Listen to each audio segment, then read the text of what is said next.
I was drawn to this topic by a contest of ideas about the effects of globalization on labor conditions around the world. And what I noticed was most of the debate was rested on anecdotes, and that there had been no large effort to bring evidence to bear on this question. And so I decided to do the research necessary to bring a broad body of evidence from a number of countries to bear to try and answer this question about how globalization affects working conditions and labor rights around the world.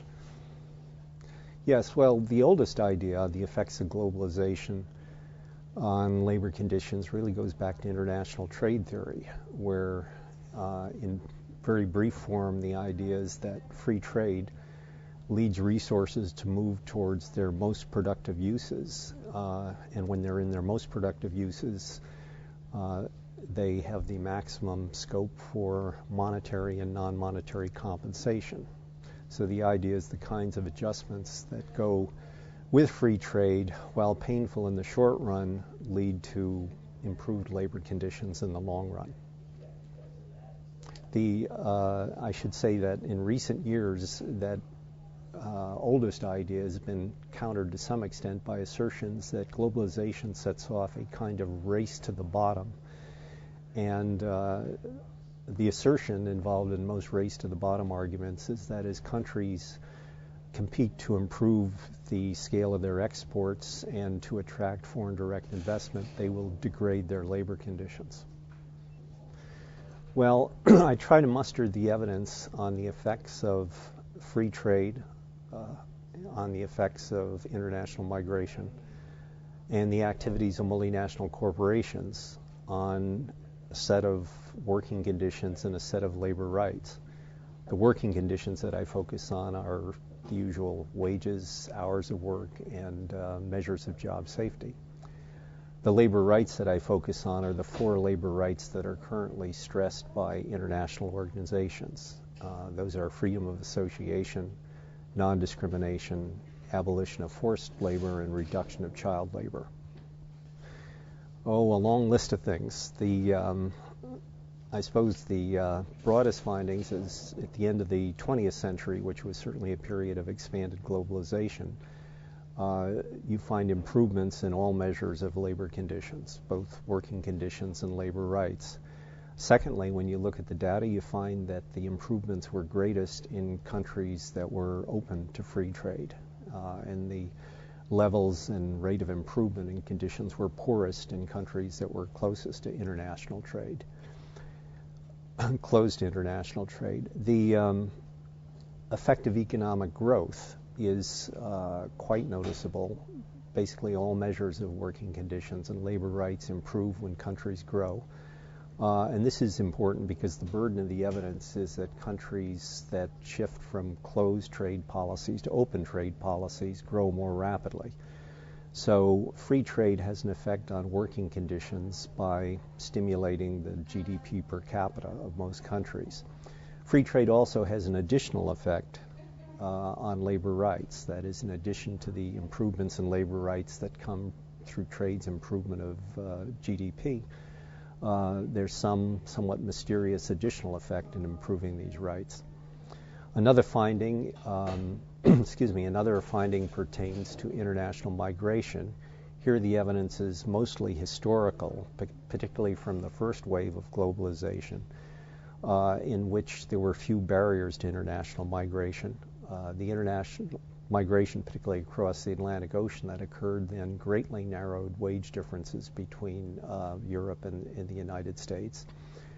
Nowadays, the incentives to move between countries are at least as great, but on the other hand, there are more political barriers to migration. So to some extent, the potential for international migration to produce greater world equality is being thwarted by the restrictive immigration policies of many destination countries. Also, the research found that multinational corporations, on average, are associated with better rather than worse labor conditions in the countries they operate. They pay higher wages, they have superior non-pecuniary conditions of employment on average. And also when you look at the patterns of foreign direct investment, you find that most of the investment flows between countries that are already quite industrialized. You do not find a pattern of foreign direct investment flowing towards the countries with the poorest working conditions. The final finding, I guess I should emphasize, pertains to international labor standards, because part of this debate has argued that we need a system of strongly enforced international labor standards in order to prevent globalization from eroding labor conditions. The findings of my research are, first of all, that the existing system of international labor standards has not produced advances in labor conditions. The really powerful effects have been the effects of globalization. The reason for that is that while there is a positive correlation across countries between the extent to which they sign on to the labor standards and the quality of their labor conditions, in effect, that correlation reflects a tendency for countries to sign on to standards that they have already achieved rather than sign on to commitments to change their standards. So one could say that the overall conclusion of the book is that the mechanisms of globalization thus far have proven to be a more reliable method of advancing labor conditions than the international system of labor standards. Well, what it says is that there's no evidence that I've been able to find in the data for over 100 countries that the race to the bottom view is correct. Specifically, you do not find that greater export performance is associated with poorer labor conditions. And as I mentioned earlier, you do not find that foreign direct investment is attracted to countries with poor working conditions and very poor labor rights. On the other hand, you do find that labor conditions are improved in countries that shift to open trade policies and that expand their exports and imports. You find that the multinational corporations that are a part of the foreign direct investment flows use, on average, superior working conditions and provide superior labor rights to the local companies that they compete with in the host countries.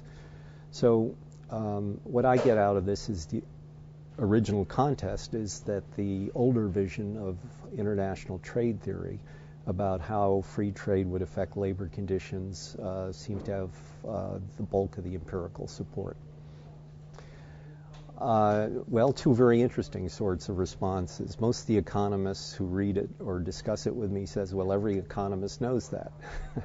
And I suppose that is because most economists are brought up with international trade theory. On the other hand, if I ask the people, well, where would you send someone who wanted to see the evidence on this issue? They agree there was no evidence out there before. I have not had extensive feedback from people who believe the race to the bottom argument. Most of those race to the bottom assertions flow from specific anecdotes. And my view is that by and large those anecdotes are probably true, but they are not typical of the general situation. And I think that's the contribution of the book. It shows that when you take a broad look at trade and migration patterns and foreign direct investment and relate that to labor rights and working conditions, you don't see the patterns that are implied by different anecdotes. So these anecdotes, as true as they may be individually, just do not adequately describe the typical situation or typical relationship between these forces of globalization and labor conditions.